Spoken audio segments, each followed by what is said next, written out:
Namaskar everybody. I'll start by greeting you all by a नमस्कार because ये हमारे लिए एक सबसे बड़ा नॉर्म है इस टाइम कि हम हैंडशेक्स को अवॉइड करके अपने ट्रेडिशनल मेथड नमस्कार को फॉलो करें. I am doctor Shivanshu Raj Goyal. I am a consultant chest physician lung specialist at Artemis hospital Gurgaon. मैं इस टाइम आपके सामने हूँ to discuss regarding lung health during lockdown. आप लोग सब सुन रहे हैं कोरोना के बारे में पिछले ऑलमोस्ट एक महीने से, बट अब जो हम बात कर रहे हैं कि हम किस तरह अपनी लंग हेल्थ को मेंटेन कर सकते हैं या उसको बेटर कर सकते हैं ड्यूरिंग दिस पीरियड. जो ये एक पैंडेमिक है, जो आप सब जानते हैं, एक वायरल डिजीज़ एक ह्यूमन से ह्यूमन बहुत जल्दी फैल रही है. जो ये वायरस की बीमारी जो एक पैंडेमिक बन गया है और पूरे वर्ल्ड में फैल चुका है. अब अगर हम बात करें लंग हेल्थ के बारे में, हम इसमें दो तरह से बात करेंगे. एक वो लोग हैं जो हेल्दी हैं और दूसरे वो लोग हैं जिसको मैं अनहेल्दी नहीं कहूँगा बट हाई रिस्क पॉपुलेशन है. हाई रिस्क पॉपुलेशन से मेरा मतलब है या तो वो एल्डरलीज हैं हमारे जो 60 साल की ऊपर की एज ग्रुप है, या उनके अंदर ऐसी बीमारियां हैं जैसे डायबिटीज़, बहुत ही ज़्यादा ख़राब लंग फंक्शन या लंग्स की कंडीशन जिसको हम नॉर्मली सुनते हैं COPD या इस तरह की कोई बीमारी, हार्ट की प्रॉब्लम्स, या जो पेशेंट कैंसर से पीड़ित हैं. ऐसे पेशेंट्स बहुत हाई रिस्क ग्रुप्स हो जाते हैं. और इवन छोटे बच्चे, ये दो बहुत हाई रिस्क ग्रुप्स हैं हमारे लिए.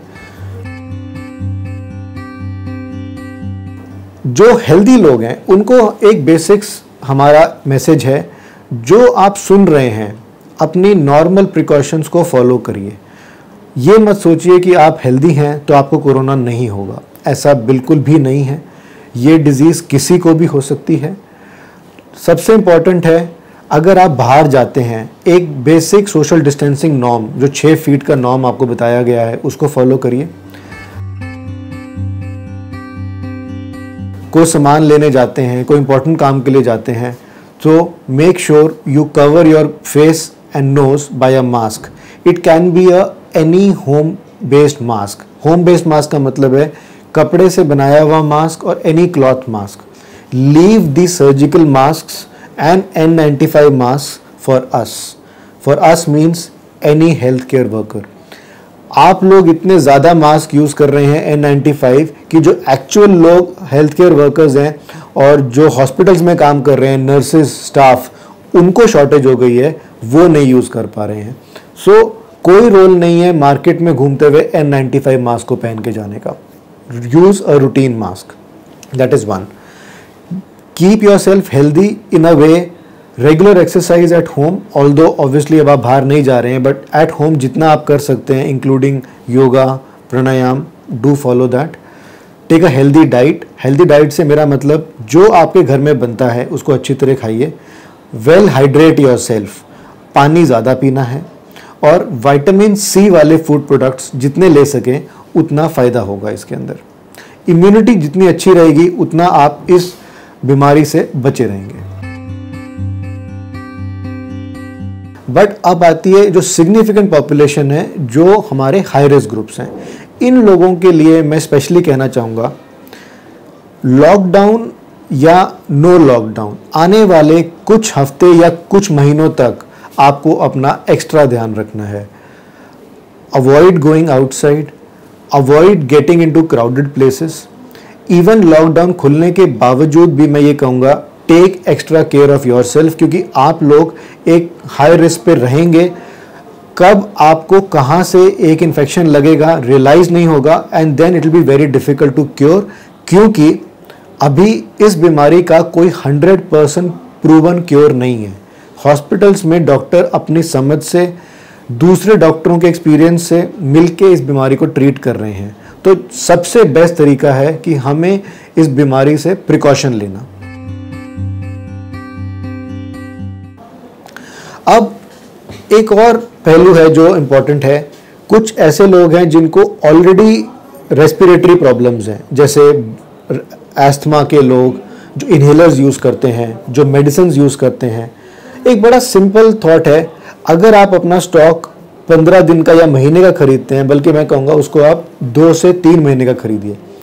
बाई चांस अगर लॉकडाउन एक्सटेंड होता है या कोई कारण से मार्केट में सप्लाईज की प्रॉब्लम है, एक्स्ट्रा बैकअप इन्हेलर्स या medicine will always come handy for you.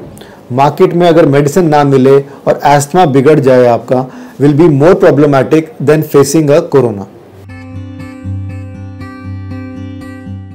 As long as you can manage things at home, stay at home, talk to your family doctor through phone, you can get into something called telemedicine or teleconsult as far as possible. But अगर लगता है कि कोई चीज़ें नहीं समझ आ रही हैं या नहीं एक्सप्लेन हो रही हैं, जैसे फीवर आता जा रहा है, बॉडी में बहुत सीवियर बॉडी एक है, थकान बहुत ज़्यादा है, नाक बह रहा है, छींकें आ रही हैं, गले में दर्द है, या हाल फिलहाल में पता चला है कि डायरिया जो कंट्रोल नहीं हो रहा है, तो ये हमारे लिए ऐसे लक्षण हो सकते हैं जिनको हमें इग्नोर नहीं करना चाहिए। So see your doctor at the earliest. Even अगर आपको हॉस्पिटल जाना पड़ता है तो कोई घबराने की बात नहीं है। बहुत हॉस्पिटल्स ऐसे हैं, जिसमें से आर्टेमिस एक ऐसा हॉस्पिटल है जिसमें हम लोग पूरी तरह से प्रिकॉशन ले रहे हैं, और हम ये कोशिश कर रहे हैं कि आप लोग जब हॉस्पिटल आएँ, you will not be expose to any type of infection. हर तरह से ओपीडीज में, वेटिंग एरियाज में वो प्रिकॉशन ली गई हैं।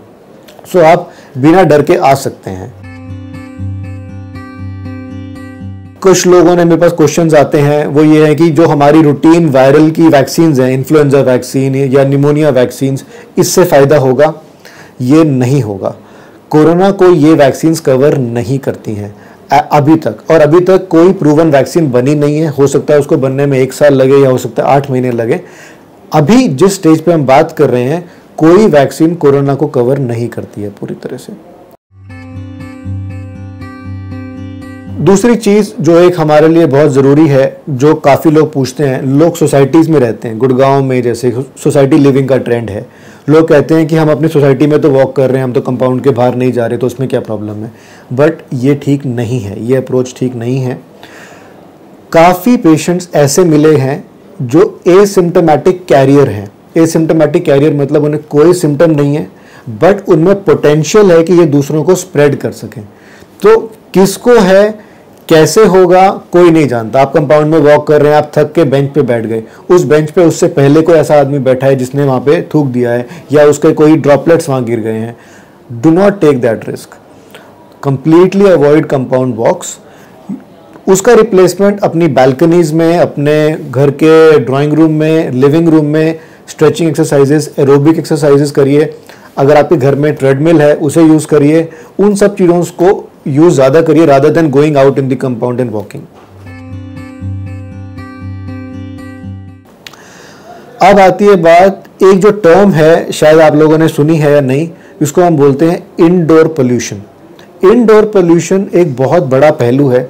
इस टाइम अगर आप लोग बाहर देखें अपनी खिड़कियों के, तो बाहर की एयर बहुत साफ़ है, आसमान बिल्कुल ब्लू है, जो काफ़ी टाइम हमें दिल्ली एनसीआर में देखने को नहीं मिलता। बट इनडोर पोल्यूशन एक ऐसा पहलू है जो उन वजहों से होता है जो हमारे घर में बर्न होते हैं, जैसे अगरबत्ती, दिया, हवन या स्मोकिंग। सो घर पे रहते हुए, क्योंकि अब आप लोग सब साथ रह रहे हैं, कंप्लीटली अवॉइड स्मोकिंग, अवॉइड अगरबत्तीज एंड दियाज एज फार एज पॉसिबल, क्योंकि इंडोर पोल्यूशन से ये सारा जो सूट उड़ता है, ये डिपॉजिट हो जाता है आपके फर्नीचर्स में, दीवारों में, जो आपको नज़र नहीं आता, और फिर आप इनको इनहेल करते हो। इसके लिए एक टर्म जो डॉक्टर्स यूज़ करते हैं, उसको हम बोलते हैं थर्ड हैंड स्मोकिंग।